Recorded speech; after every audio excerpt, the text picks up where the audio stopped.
माँ गंगा और भटका हुआ युवक। एक बार एक युवक घर बार छोड़कर सन्यासी बनने निकला। वह समझ चुका था कि जीवन में कोई अपना नहीं है, अपने भी मतलब के ही हैं। उसने सोचा केवल ईश्वर का सहारा है। यही सोचकर वह घर से निकल पड़ा। बनारस में गंगा किनारे बहुत से छोटे बड़े साधुओं के आश्रम थे। वहीं एक आश्रम में रहने लगा। भगवान के प्रति उसका विश्वास अटूट था। जब भी कोई उसे उसके दुख के बारे में या उसकी गलतियों के बारे में कुछ कहता तो वह तुरंत बता देता कि गंगा मैया के जल में डुबकी लगाने से 108 यज्ञों का फल मिलता है और सारे पाप भी धुल जाते हैं। राम नाम जपने से सारे पाप धुल जाते हैं, सारे कष्ट मिट जाते हैं। भोले बाबा हैं ना, मेरी नैया पार लगा देंगे। वरिष्ठ सन्यासी के हितकर वचन। इतनी श्रद्धा भक्ति के बाद भी वह अभी सन्यासी बनने के लिए परिपक्व नहीं था। उसे आज भी इंद्रिय आसक्ति थी। बनारस में उसका कोई घर परिवार तो था नहीं। उसने इंद्रियों पर विजय भी प्राप्त नहीं की थी। जब भी उसे इंद्रिय आसक्ति सताती वह वैश्यागमन करता।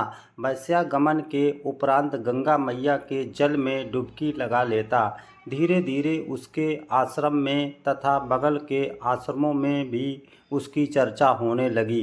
एक दिन एक परिपक्व सन्यासी ने उस युवक के हित में उससे कहा कि भाई, या तो तुम अपना सांसारिक जीवन में लौट जाओ या नहीं तो अपनी इंद्रियों पर विजय प्राप्त करो। तुम प्रतिदिन गंगा मैया में डुबकी लगाते हो, फिर वैश्यागमन जैसे पाप कर्म करते हो, इससे क्या लाभ। युवक कहाँ समझने वाला था।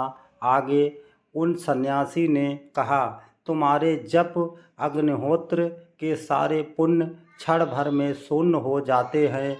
ना तुम्हें अपनी इंद्रियों पर विजय प्राप्त हो रही है, ना तुम अपनी आत्मा को मलिन होने से रोक पा रहे हो।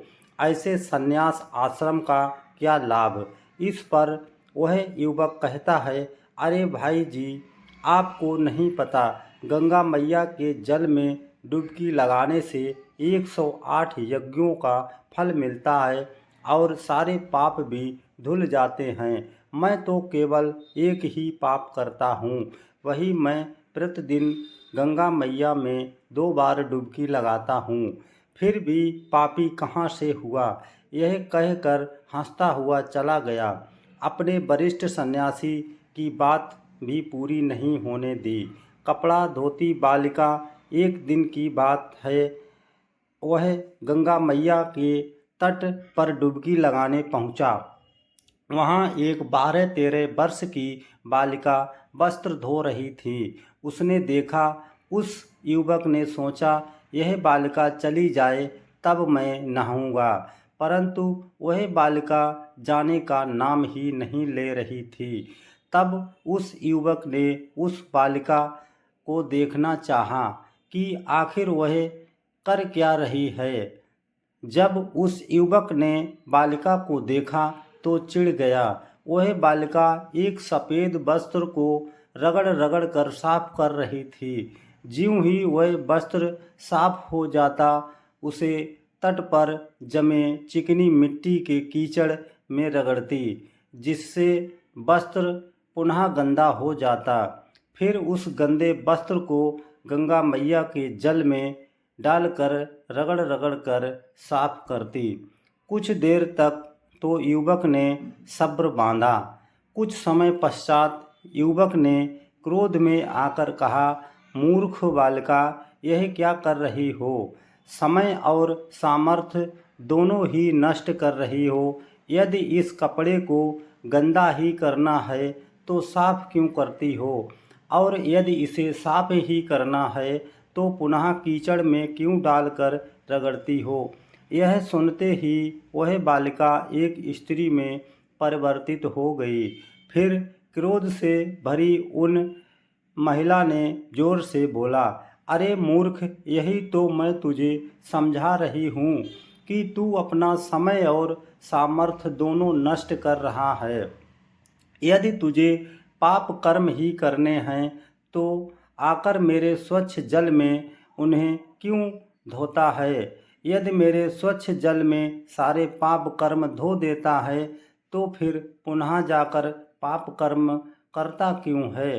युवक को हुआ अपनी भूल का एहसास। युवक सीधा माता गंगा के चरणों में गिर पड़ा। रोता हुआ बोला, माता मुझसे गलती हो गई, मुझे क्षमा कर दो। अब मैं जिस पाप को धो दूंगा उसे पुनः नहीं दोहराऊंगा।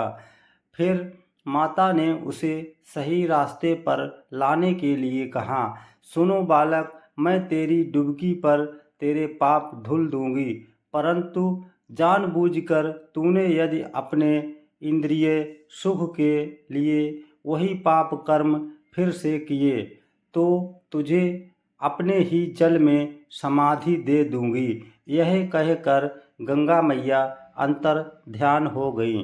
दोस्तों, ये कहानी आपको कैसी लगी कमेंट में ज़रूर बताएं और ऐसी ही कहानी सुनने के लिए लाइक कमेंट और फॉलो करें। जय हिंद दोस्तों, नमस्कार।